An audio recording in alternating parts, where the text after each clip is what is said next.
você sobre... Você ontem acompanhou, né, a nossa transmissão do J. Santiago, eu estava lá em São Januário comentando, e você vendo o jogo. Bom, Heraldo, é muito difícil para mim. Eu peço até um pouquinho de paciência aos companheiros aqui. Isso é que a gente... Porque tem uma coisa muito envolvida aqui. É amor. Amor. Não é paixão. Porque paixão é completamente diferente de amor.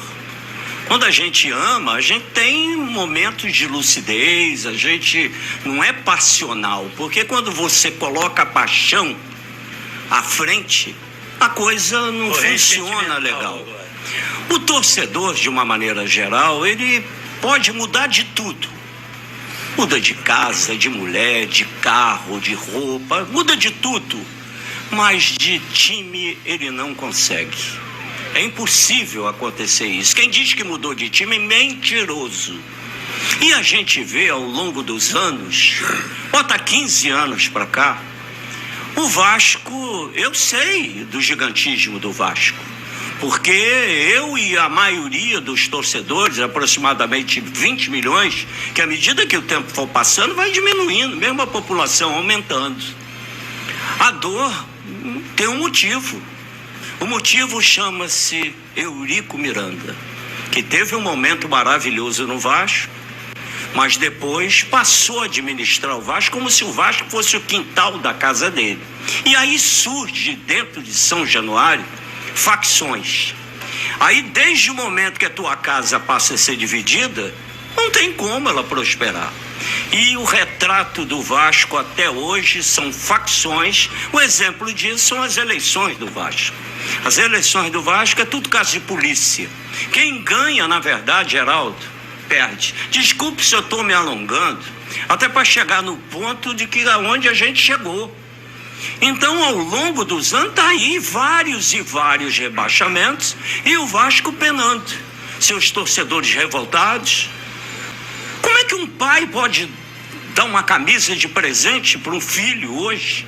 Um moleque de 10, 11, 12, 13 anos que nunca viu o Vasco ser campeão. Como é que um moleque desse vai para a escola para ser sacaneado, para ser envergonhado? O próprio pai tem vergonha disso.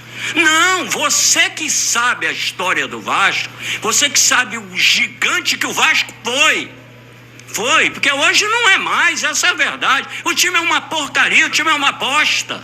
A gente sabe disso. Eu venho falando isso há anos.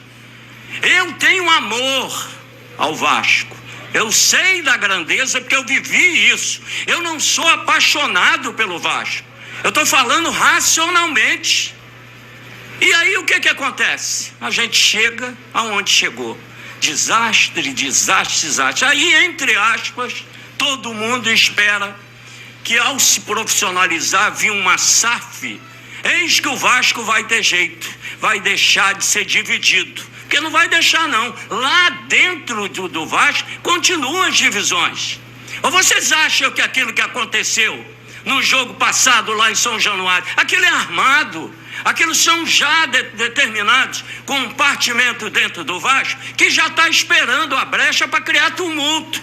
E o torcedor apaixonado vai nas ondas desses aí, que são torcedores travestidos de vascaíno. Leva um cascalho para isso. Essa é que é a verdade. E aí surge a 777, que eu sempre chamei 3/7/21. E aí, meu amigo, você entrega uma empresa maravilhosa, uma empresa não tão maravilhosa na sua história, foi uma grande empresa, na mão de incompetentes.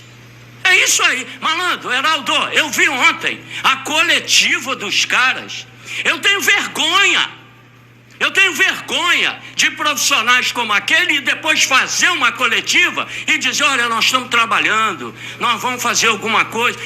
Eu peço desculpas ao torcedor do Vasco, um pouquinho mais de paciência. Vocês estão de sacanagem? Vocês vão à merda! Vocês vão à merda!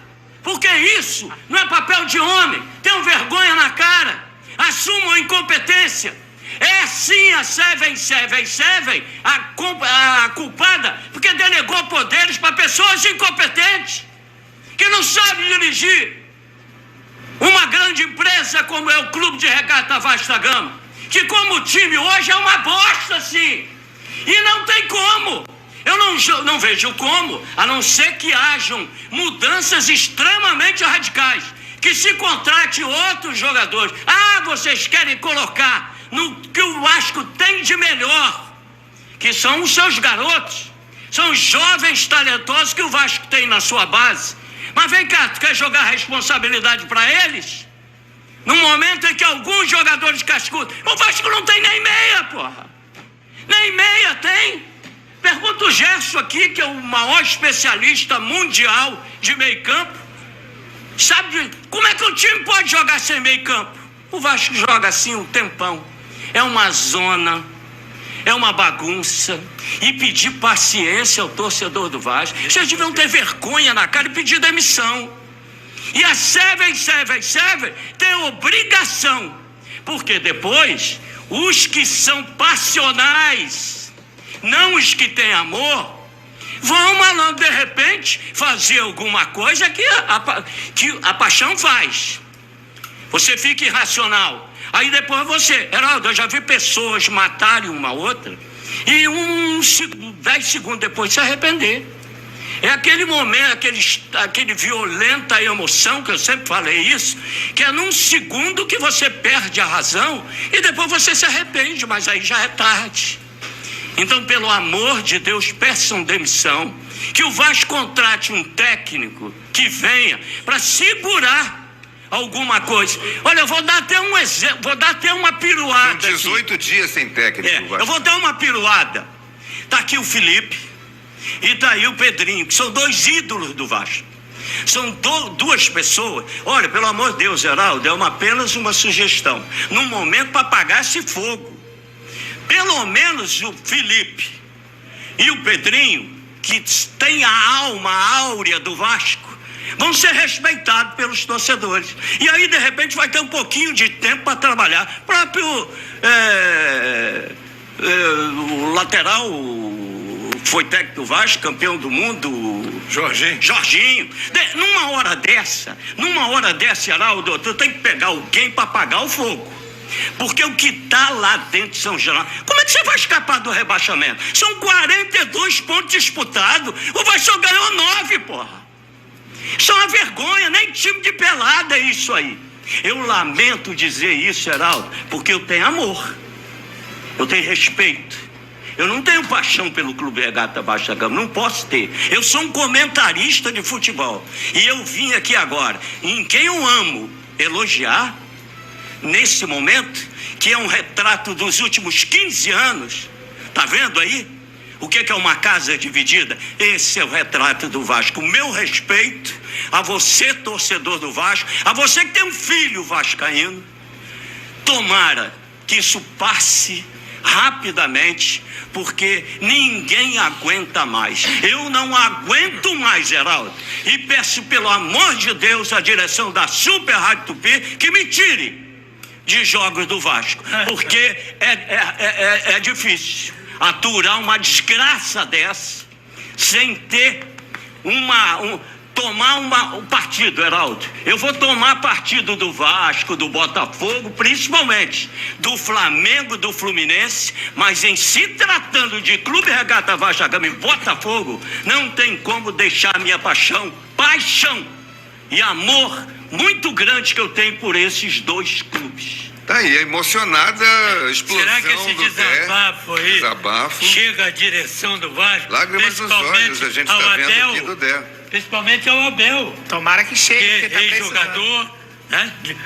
Treinador, né? Renomado e agora é diretor. Ele tem que assumir, segura tudo isso, até que a coisa arrume de novo. Ninguém sabe o que ele faz lá. Amanda. Tá difícil. Eu vou desde o começo também, como o Dé fez. O Paulo Brax, se não me engano, em maio ou em abril, no início do Brasileiro, ele disse que o Vasco tinha elenco para sustentar o Brasileiro, a primeira parte. Ele disse. Estamos vendo bem que está sustentando, não é? Para cair. Porque toda vez que ele foi perguntado, eu vou citar o Paulo Brax aqui muitas vezes, porque ele também é um dos culpados, se não o maior culpado. Disse que o Vasco criou o elenco para competir. Toda vez que ele era perguntado o que o Vasco vai disputar, o que o Vasco almeja no ano, o Vasco vai competir. Competir o quê? Ele não dizia. Se a competição que ele estava dizendo era para cair, ele está indo muito bem, o trabalho está sendo bem feito. Agora, para almejar um pouco mais, desse jeito, 9 pontos em 40, 42 ou 40? 40, né? 42. 42 pontos disputados e só... 14 rodadas, né? 42. Com certeza. 14 rodadas. Olha o que está acontecendo. Isso é campanha de time que quer cair. E aí ele gasta mais de 100 milhões em contratações. O Luiz Melo, que também é o CEO do Vasco, sumiu. Apareceu ontem com o Paulo Brax para falar um monte de blá blá blá.